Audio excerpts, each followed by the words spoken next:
There is a secret crime that many individuals across the United States don't talk about. Every single day in America, hard-working, trusting, and honest people lose thousands of dollars, totaling up to $143 million a year. This is the world of romance scams. Welcome to Catfished. So Abdur, welcome on board. We have an episode of Scamfish. You have a really interesting story, and you're one of the first males that we've interviewed for this. And so I'm really interested to hear your story and what you've been through, because you've been through a lot. After you broke up, you had been through this like really difficult situation in this marriage where you actually cared for her quite a bit, but there was just some like, I guess you could call it like emotional abuse that was like part of this relationship. Yeah. And so after you guys split up, she kicks you out of the house because it was her inheritance. It was her house. And you got it. And in the month of June, I received a connection request on LinkedIn from this lady. Actually, that's not the real name, Gloria Davila. And after that we chatted. She introduced herself as a widow of 3 years, having an 11-year-old daughter. LinkedIn is very much so like that. I mean, you get random messages very all the time. Yeah, it's very common. It was nothing like a romance in the beginning. Yeah. And it didn't occur to me like that. But after that, 1 month passed. Then, when we already shifted after the first conversation from LinkedIn to WhatsApp. She was using US WhatsApp chat with me on WhatsApp. Then after 1 month, it transformed into romantic relationships, lot of songs and poems, romantic messages. How did that make you feel to have somebody, even though she had randomly messaged you on LinkedIn? Oh, okay. You mean the impersonator? Yeah, it came as a healing touch. It came like something is sent by God. Providence has struck that somebody is giving you companionship when you are lonely, when you are desolate, when you are desperate for love and care. It occurred to me like that in the beginning. She said, if I leave her for any other woman, then she will kill herself with her licensed M14 rifle that is issued to the military. Oh, so she was like showing you she was fully committed to you. Yeah, honestly, she was committed with all her soul, all her mind, with all her heart, with all her body. When was the first time she had asked you for money, or this person had asked you for money? Yeah, actually, she didn't ask for money. She tricked me into paying the money. Actually, after making the commitment, she sent cargo. I grudgingly accepted the cargo first. Why? Because I don't know her first. I don't know personally her. So you should never accept any gift from a person that you haven't met. Right. So I knew, but she pressured me that I have to trust her, because she is not a question of a day, it is a question of whole life. We are going to spend the life together. So she assured me that there is nothing illegal in it and she cannot do anything to harm me. So when you say accept the cargo, what do you mean by that? You got a package sent to you? Yeah, package that contained wristwatch, that contained necklace, that contained the engagement ring, and clothes and sneakers. So she came to you and she said, look, here's pictures. I'm going to send this stuff to you because I love you and I care about you. And you said, okay.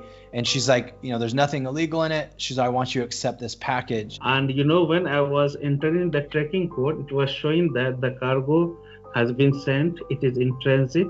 The status was changing. And she said within 2 days it will reach Delhi. So everything was manipulated in the website, that when I enter the code, the status will be showing first it is sent, second it is in transit in Dubai. Wow.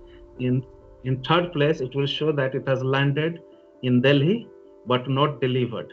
She said that she forgot to pay the custom that I should pay and whatever money is required, she has put some cash also in the cargo.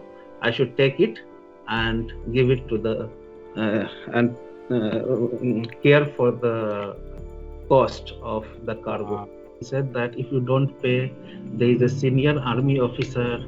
He is watching her for 2 days, and he is offering her $2,400 to sleep with her.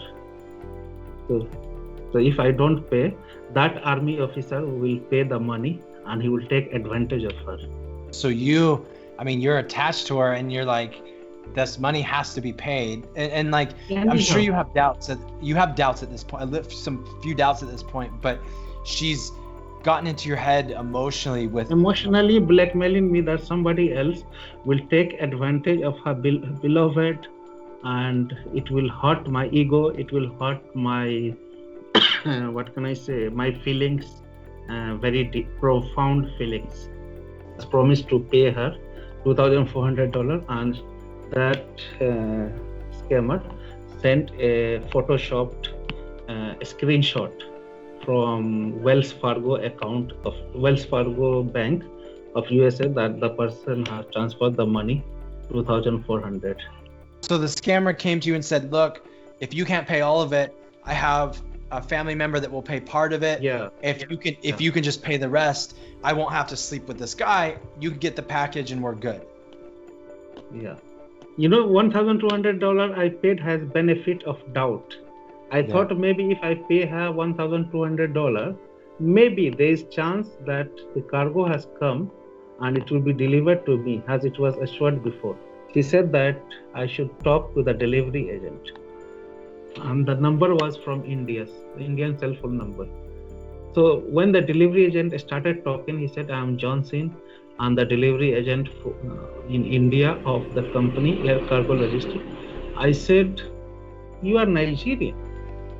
You are a Nigerian man. He said, how can you say I'm Nigerian? I said, I know from your accent. The Nigerian accent is very much distinctive.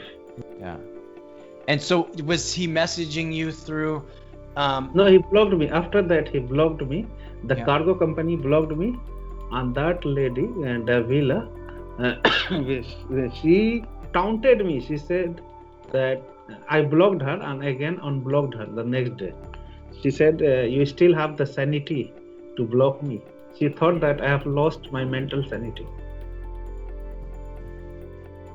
So there was a lot of emotions that they were playing with this entire time. They have mastered it. They have mastered the art of ponin. So Abdur, one more thing before we're done. And by the way, this has been really great. And I see, one thing I can almost feel the pain that you felt during that period of time, but I also see a little different. I feel like I see a lot more confidence in you now and assertiveness and which is really great to see. Like I see it. I definitely see it. Thank you so much.